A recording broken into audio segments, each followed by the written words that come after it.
here with Det from BrickSimple. Yes, good to see you, Kelly. Thanks for joining me. So I heard you won the hackathon over the weekend. Well, we created something genuinely entertaining. We did a glass app to evaluate the wearer's sobriety. So it was really a wearable application. You would go start it while wearing glass, and it would run you through an activity to determine whether or not you were impaired, and then score you at the end in an entertaining fashion. A beer would rise up over your glass display and then indicate just how intoxicated you may actually be.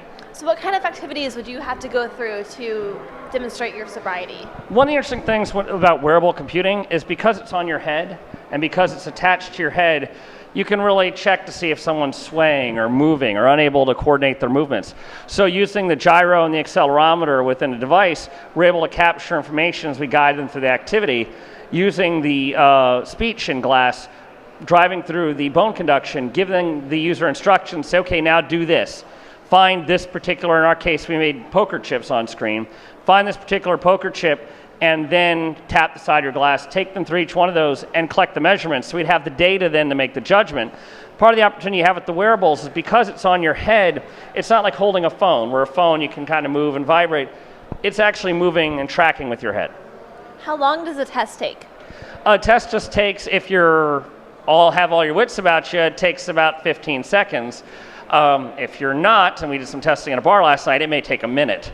Interesting. So how did you come up, so obviously it judges you on a 0.08 BAC to determine if you're drunk? It actually, well, it doesn't actually, can't do blood alcohol, right, but what's it correlates to it. Yeah, it correlates and to tie that together. And for us, when approaching a hackathon, I think part of the interesting thing about hackathons is really an opportunity to play with an idea and do something that's fun, because you're not going to necessarily solve the world's problems in a hackathon, but it's an opportunity to really be sequestered and focus and carry out and execute an idea. And for us, we had this notion at the beginning of the hackathon, what are we going to do? And there were wearers of glass, there was Pebble there, and we thought, well, we have 2 glass devices. Let's do something to take advantage of the hardware to show and entertain with other folks at the event. That's awesome. So what do you win for developing recognition this? And smile of our peers is basically, we got a lot of laughs with what we had done, and just folks were thrilled to try it out. And I think that's entertaining thing in hackathons is when you actually have something at the end you can show off. And we have, for Glass Explorers, we posted our application, and you can install it in a video at areyouTipsy.com. areyouTipsy.com. Yes, areyouTipsy.com. areyouTipsy.com. Yes. So if you have Glass, you can download that, use it yourself. Absolutely. Awesome.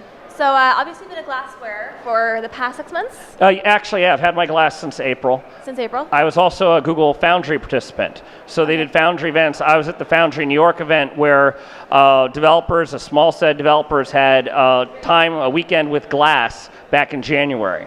And for me, that was very exciting because I was enthusiastic about glass.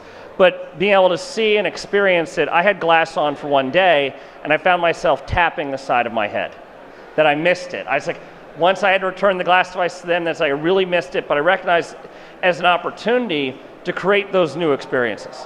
So what about the glass do you enjoy the most? I think part of it is there's an immediacy to glass. That when you work with glass, it's not that you have to pull your phone out of your pocket and spend 5-10 seconds doing that. That if you have a moment you want to capture, you can do that. As a parent, when I'm following my kids around, I can look things up on the internet and be the fatherly expert on things and ask questions of glass.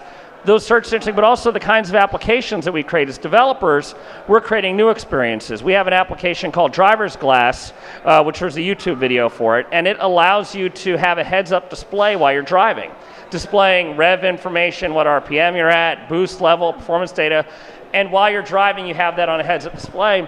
And it's interesting, I actually use it every time I'm out in the car because it's fun and keeps my eyes up on the road instead of staring down at the dash.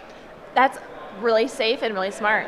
It's fun. I think that's part of with glass. There's some fear of it being distracting, but when you look at the other activities you're involved with, whether you're staring down at a phone, you're staring inside your car, they have a device that is part of your field of view, that's part of your experience, and that doesn't require you to use a keyboard, that you talk to it. It's just a few taps. It's really not as distracting. I mean, I went on vacation with glass recently with my family, and having that phone in my pocket and not being disrupted constantly was huge. So when do you think glass will go mainstream? I really think it's dependent upon the applications. I mean, as glass explorers, we have a responsibility. We're kind of ambassadors of the device. We may be the first person that someone bumps into with glass. So how we conduct ourselves is kind of a weight of responsibility. But one of our key responsibilities is to really come up with interesting uses for the device. And I think if there is a really compelling use case, some kind of feature that people say, I have to have glass for that, I think that's what's going to drive it. It's, science is called the killer application, science is called, this kind of anchor point. The opportunity to get people using the device because it allows you to do something you can't do today is huge. That's a very good reason. So what else are you excited about today? I've had a great time at the sessions. My session was earlier today where we talked about monetization of wearables and the challenges thereof. But the people who are collected here in this building, in the old Mint building, it's inspiring, it's fun. Even the sidebar conversations are awesome. And I think, Glazed, obviously, it's the first time out at it. I'd love to see the event next year because who knows where glass is going to be next year and the smartwatches. Well, thank you so much for taking the time to talk with me. I really appreciate it. Thank you. Thank you for the opportunity. Yeah, thanks. Take care.